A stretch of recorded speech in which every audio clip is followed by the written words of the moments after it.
Цивил медија. Тие имат договор за да не се договарат.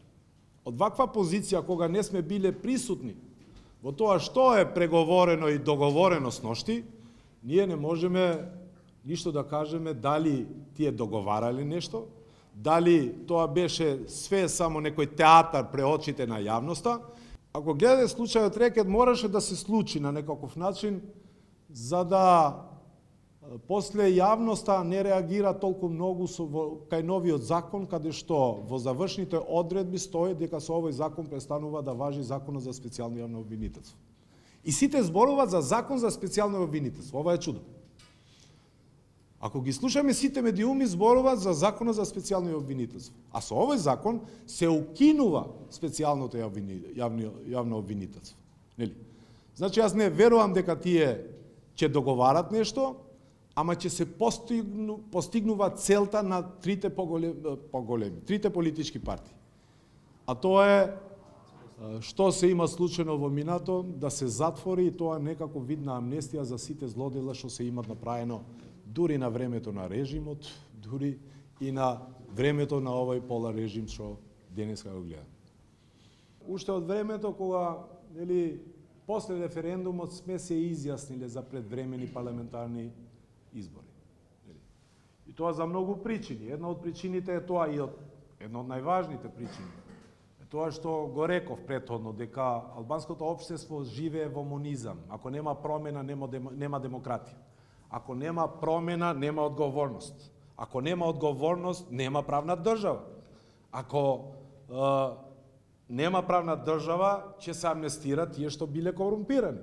Значи, во таква ситуација се однесува, а тоа се одразува воопшто во состојбата која го имаме со правниот систем во државата. Нели?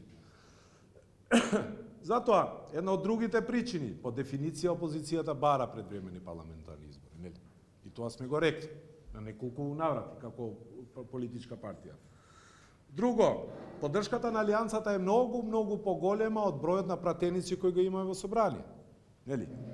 Изговорот на премиерот дека не можеме да одиме на предвремени парламентарни избори затоа што чекаме датум за преговори со Европската Унија, тоа беше приказната што ја слушавме, нели, на почетокот на ова година, пролет или од јануари и февруари.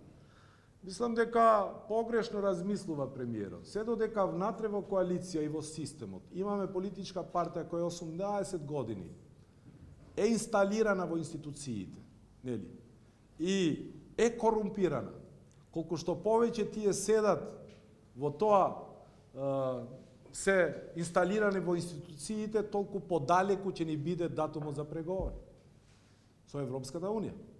Затоа изборите треба да се случат и заради политички причини, а од друга страна треба да има избори затоа што последниот скандал со Рекет треба да доведува на избори затоа што главната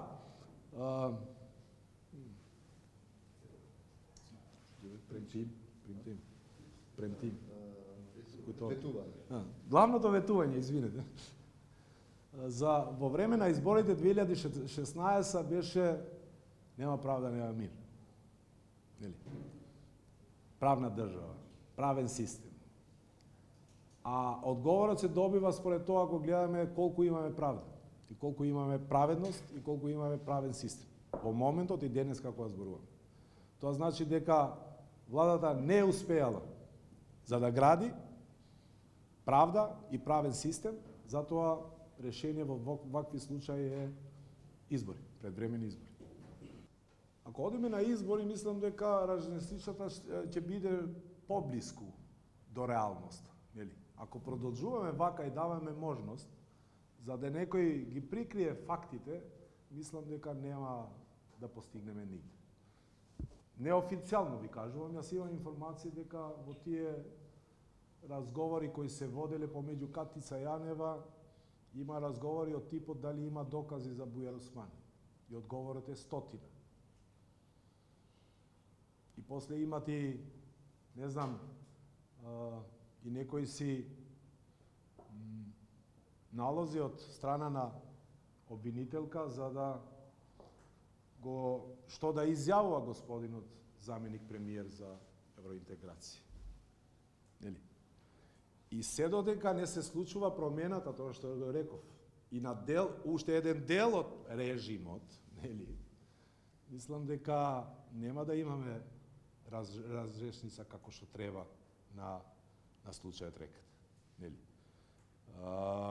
Затоа треба да донесеме закон и да обезбедиме јавен обвинител кој не може кон кој не може да се врши притисок, било од Заев, било од Мицовски, било од Села, било од Ахмети, а тоа е од земјите на Европска Унија, затоа го имаме ние таа барање, нели? За да откриваме све што се случувало со специјалното јавно обвинителство и никој да не се чувствува заштитен.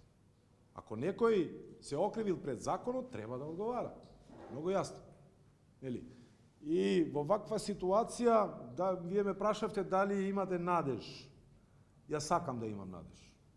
И сите граѓани треба да имат надеж, бидејќи немаме друг избор. Мора да имаме надеж за да полека го градиме правниот систем и правната држава. Цивил медија